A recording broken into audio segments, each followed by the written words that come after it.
ġifieri jew hekk jew ma taħdimx.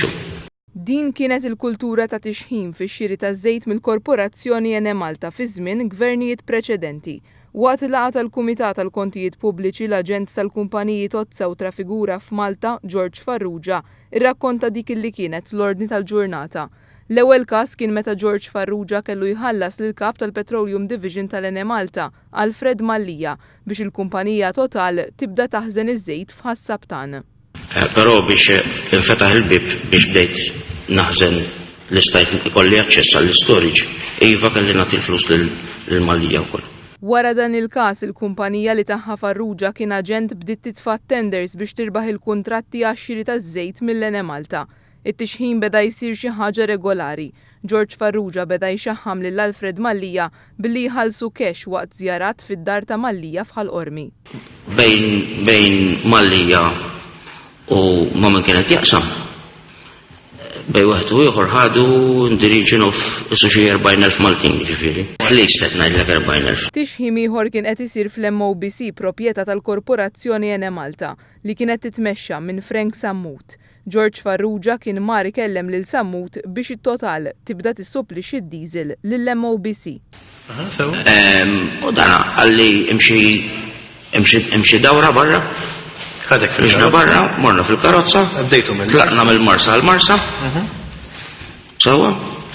U waqt id-dawra għalli xem Mallija. Għatlix nista' ngħidlek li t-tieni intik nofsu. Dan l-arranġament baqa' għaddej għal mill-inqas 6 xhur u Frank Sammut skont George Farrugia ingħata mal-$100,000 f'tixħim. $2,500 fix-xahar. Kienu jmorru għandu. Kemm jitilgħu dan ġifieri, kemm taħseb illi? Kellek mill-inqas kellek isu at least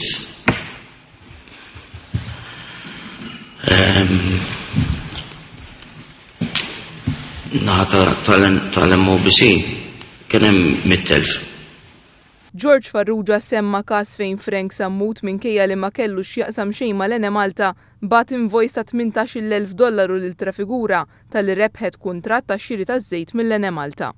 Dawn il-flus tħallsu dirett f'bank ta' kumpanija ta' Frank Sammut. U l-bank kien Svizzera mill-Għallet. Meta Farrugia ġibet l-attenzjoni ta' Frank Sammut dwar dan it-tixħim, Sammut qallu li jekk għandu problema se jkollu jkellem lil Tancreta Bone, dak iż-żmien ċermen tal-Enemalta.